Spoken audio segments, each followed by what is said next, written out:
نحمدہ و نصلی علی رسولہ الکریم، اما بعد۔ قرآن سیریز کا سلسلہ جاری ہے۔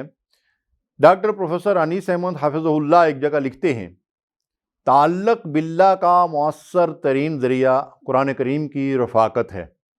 جب قرآن کریم ایک صاحب ایمان کا رفیق بن جاتا ہے تو پھر اسے کسی اور رفاقت کی ضرورت نہیں رہتی۔ سبحان اللہ۔ رفاقت کا مطلب یہ ہے کہ ہم قرآن کے ساتھ دوستی لگا لیں، اس کے ساتھ ہمارا قلبی تعلق اور گہرا لگاؤ ہو۔ تو جب قرآن کے ساتھ اس طرح کی دوستی، تعلق اور گہرا لگاؤ ہوگا تو پھر انسان کبھی بھی تنہائی جو ہے وہ محسوس نہیں کرے گا۔ صحابہ کرام رضوان اللہ علیہم اجمعین، جن کے ایمان کو اللہ تعالیٰ نے مثالی ایمان قرار دیا ہے، ان کا قرآن سے تعلق کیسا تھا؟ مشت از خروارے چند مثالیں پیش کروں گا تاکہ اس آئینے میں ہم قرآن کے ساتھ اپنے تعلق کی نوعیت کا جائزہ لے سکیں۔ سیدنا حضرت عمر فاروق رضی اللہ تعالیٰ عنہ، جو خود حافظ قرآن تھے، حالت نماز میں اکثر تلاوت کرتے ہوئے آپ کی ہچکی بند جاتی تھی، دار و قطار روتے تھے۔ فجر کی نماز میں آپ سورہ یوسف کی تلاوت فرما رہے تھے اور اس قدر روئے کہ عین حالت نماز میں، اسی حالت میں ابو لؤلؤ مجوسی ملعون نے پیٹ میں خنجر گھونپ دیا۔ آپ رضی اللہ تعالیٰ عنہ اللہ تعالیٰ سے دعا کیا کرتے تھے۔ اس دعا کے ایک ایک لفظ کے اوپر ذرا توجہ دیجیے گا کہ آپ اللہ سے کیا دعا مانگا کرتے تھے۔ آپ فرماتے تھے، یا اللہ میری زبان تیری کتاب سے جو کچھ تلاوت کرے مجھے توفیق دے کہ میں اس پر غور و فکر کروں۔ یعنی محض پڑھنا نہیں تھا ان کے نزدیک، بلکہ وہ قرآن کی آیات کے اوپر غور و فکر کرتے تھے۔ پھر فرماتے ہیں کہ یا اللہ مجھے اس کی سمجھ عطا فرما اور اس کے معنی اور مفہوم کی معرفت عطا فرما اور اس کے عجائبات کو پانے والی نظر عطا فرما، اور جب تک میں زندہ رہوں مجھے اس پر عمل کی توفیق عطا فرما، انک علی کل شیء قدیر۔ سبحان اللہ۔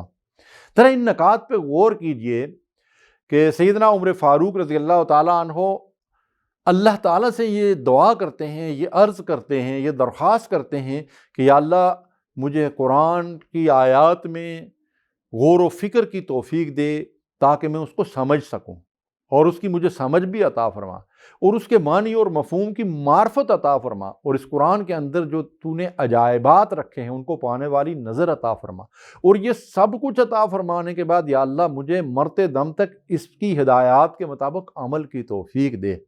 اللہ تعالیٰ ہمارے حق میں بھی اس دعا کو قبول فرمائے اور ہمیں بھی اللہ تعالیٰ اس بات کی توفیق دے کہ ہم قرآن مجید کو اسی طریقے سے سمجھیں، پڑھیں۔ سیدنا عمر فاروق رضی اللہ تعالیٰ عنہ، جیسا کہ میں نے عرض کیا کہ خود بھی حافظ قرآن تھے، اور اپنے عہد حکومت میں مجلس شورا جو ان کی پارلیمنٹ تھی اس کا ممبر ہونے کے لیے حافظ قرآن یا عالم قرآن ہونے کی شرط تو انہوں نے عائد کر رکھی تھی۔ اللہ اکبر۔ اور کلیدی عہدوں پر تقرری کے لیے بھی ان کے ہاں یہی معیار تھا۔ آج ہمارے معیارات کیا ہیں؟ پارلیمنٹ میں بہت سارے لوگ ایسے بیٹھے ہوں گے جن کو قرآن مجید کا ناظرہ پڑھنا نہیں آتا۔ سیدنا عمر فاروق رضی اللہ تعالیٰ عنہ کے دور کا ایک واقعہ ملتا ہے کہ حضرت نافع بن حارث رضی اللہ تعالیٰ عنہ ان کے دور میں مکے کے گورنر تھے، تو ان کو کسی ضرورت کے لیے مکے سے باہر جانا پڑا، تو حضرت عبد الرحمن بن ابزہ رضی اللہ تعالیٰ عنہ کو اپنا قائم مقام بنا کر چلے گئے۔ حضرت عمر رضی اللہ تعالیٰ عنہ کو اس بات کا علم ہوا تو انہوں نے دریافت کیا کہ جس شخص کو تم نے قائم مقام بنایا ہے یہ کون ہے، اس کا تعارف ذرا کرواؤ۔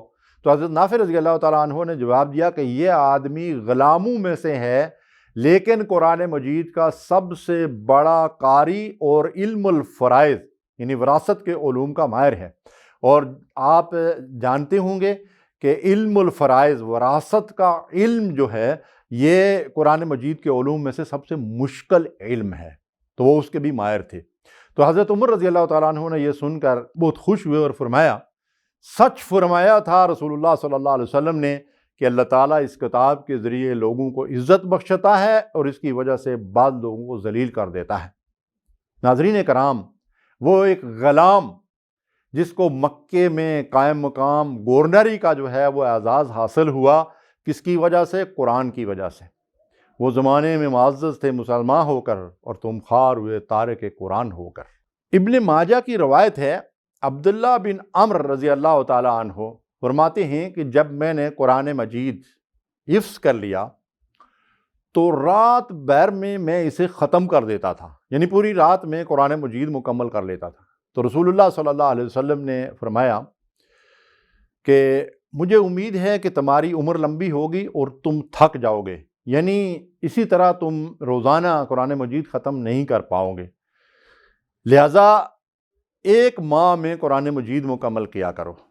تو وہ کہتے ہیں کہ میں نے حضور صلی اللہ علیہ وسلم سے عرض کیا کہ مجھے اپنی جوانی اور طاقت کا فائدہ اٹھانے دیجئے، تو آپ صلی اللہ علیہ وسلم نے فرمایا کہ 10 دن میں قرآن مکمل کر لیا کرو۔ تو پھر میں نے عرض کیا کہ یا رسول اللہ صلی اللہ علیہ وسلم مجھے اپنی جوانی اور طاقت کا فائدہ اٹھانے دیجئے، تو آپ صلی اللہ علیہ وسلم نے فرمایا کہ اچھا 7 دن میں قرآن مکمل کر لیا کرو۔ تو میں نے تیسری بار پھر وہی اپنی بات دہرائی اور عرض کیا، تو آپ صلی اللہ علیہ وسلم نے فرمایا کہ نہیں، تم 7 دن سے کم وقت کے اندر قرآن مجید ختم نہ کیا کرو۔ دیکھیے ناظرین کرام، ذرا اس واقعے کے اوپر غور کیجئے، اور صحیح حدیث کے اندر یہ واقعہ ہمیں ملتا ہے کہ وہاں صورتحال یہ ہے کہ نبی کریم صلی اللہ علیہ وسلم صحابہ کرام کو پابند کر رہے ہیں کہ قرآن کو ختم کرنے میں جلدی نہ کرو۔ ہمیں بار بار توجہ دلائی جاتی ہے، ترغیب دی جاتی ہے کہ قرآن مجید کو پڑھو، قرآن مجید کے ساتھ تعلق قائم کرو، قرآن کی تلاوت کرو، قرآن کو سیکھو۔ ہمارا حال کیا ہے؟ اللہ اکبر، کتنا بڑا فرق ہے ہمارے اور صحابہ کرام کے درمیان۔ یہی وجہ ہے کہ اللہ تعالیٰ نے دنیا میں ان کو کتنی قدر و منزلت عطا فرمائی، اور ہمارا حال کیا ہے۔ جنگ قادسیہ کے حالات، حضرت سعد بن ابی وقاص سالار لشکر میدان جنگ کے حالات سے حضرت امیر المومنین سیدنا عمر فاروق رضی اللہ تعالیٰ عنہ کو آگاہ کرتے ہوئے لکھتے ہیں کہ جو لوگ امیر المومنین شہید ہو چکے ہیں وہ راتوں کو کھڑے ہو کر اس طرح قرآن کی تلاوت کیا کرتے تھے کہ شہد کی مکھیوں کی بناہٹ کی طرح ان کی سسکیوں کی آوازیں سنائی دیتی تھی۔ دن کو دشمن کے مقابلے میں جو ہے وہ زور آزمائی کرتے ہیں، اور راتوں کو کھڑے ہو کر قرآن پڑھتے ہیں۔ اللہ اکبر۔ اور پھر ایرانی فوج کا جو سپہ سالار تھا، اس نے ایک عرب عیسائی کو مسلمانوں کی فوج کے اندر جاسوسی کے لیے بھیجا، اور لڑائی کے دوران جاسوسی جائز ہے۔ نبی صلی اللہ علیہ وسلم نے جنگ خندق کے موقع پر حضرت حذیفہ رضی اللہ تعالیٰ عنہ کو دشمن کے کیمپ میں بھیجا تھا۔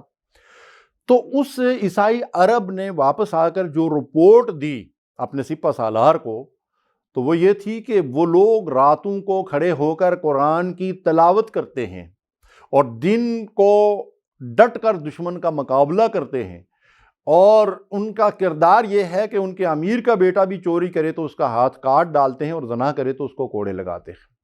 تو وہ ایرانی سپہ سالار کے اوپر اس قدر ان لوگوں کا رعب پڑا کہ اس نے سن کر یہ کہا کہ میرے لیے زمین کا پیٹ اس کی پیٹھ سے بہتر ہے، کل ان سے میرا مقابلہ ہی نہ ہو، اور وہ فی الواقع مسلمانوں کے ساتھ مقابلے کے لیے نکلنے کی ہمت نہیں کر سکا۔ یہ تھا قرآن مجید کا رعب غیر مسلموں کے اوپر، کفار کے اوپر۔ تو ابو بکر صدیق رضی اللہ تعالیٰ عنہ کا قرآن کے ساتھ جو تعلق تھا، اس کی وجہ سے مشرکین مکہ ان سے کہتے تھے کہ تم اونچی آواز سے قرآن مجید مت پڑھا کرو، ہماری عورتیں اور بچے متاثر ہوتے ہیں۔